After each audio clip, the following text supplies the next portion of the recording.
ফুল service কমিশনের press meet, chairman Siddhartha Majumdar. Supreme কোর্টে যাচ্ছে এসএসসি, রায়ের কপি পেলেই মুভ করব, কি গ্রাউন্ডে অ্যাপিল সেটা পরে জানাবো। মূল কারণ হলো এই প্রক্রিয়ায় দীর্ঘ সিবিআই তদন্ত চলেছে। 5,000 নিয়োগ নিয়ে সন্দেহ প্রকাশ সিবিআই, এগুলির নিয়োগ বাতিলের নির্দেশ ছিল। বাকি প্রায় 19,000-এর ব্যাপারে কি অভিযোগ, তাদের কেন চাকরি গেল এখনও পরিষ্কার নয়। তাই রায়ের কপির জন্য অপেক্ষা করছি। স্কুলের শূন্যতা কিভাবে পূরণ হবে তা এখনই বলা সম্ভব নয়। আমি আদালতের এই রায় অসন্তুষ্ট। রায়ের কপি হাতে পেয়ে আমরা আইনজীবীদের সঙ্গে কথা বলে মুভ করব। ওএমআর শিটের পুনর্মূল্যায়ন করার ক্ষেত্রে এখনও পর্যন্ত কোনো গাইডলাইন নেই। 350টির বেশি মামলা, ফলে বিষয়টি সময় সাপেক্ষ। নতুন নিয়োগ শুরু নিয়ে বা তার বিজ্ঞপ্তি নিয়ে এখনই কিছু বলতে পারবো না। নিয়োগ করাই তো আমাদের কাজ।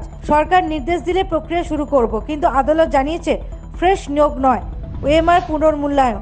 আমরা সিবিআই থেকে হার্ড ডিস্ক নিয়ে দেখব সেখানে কি কি পাওয়া যায়।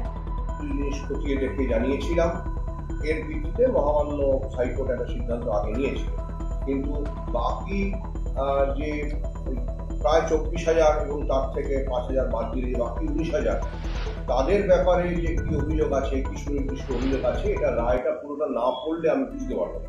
কিন্তু আপাত দৃষ্টিতে মনে হচ্ছে যে খুবই কঠোর একটি রায়, যে যেহেতু 5,000 জনের মানে অভিযোগ আপাত দৃষ্টিতে যা জানতে পেরেছি সিবিআই রিপোর্ট থেকে এখনো, আর তার ভিত্তিতে যেহেতু 24,000 জনের পুরোপুরি নিয়ম বাতিল হয়ে গেল, এর জন্য আমার মনে হয় যে আমাদের শীর্ষ আদালতের দ্বারস্থ হতে হবে।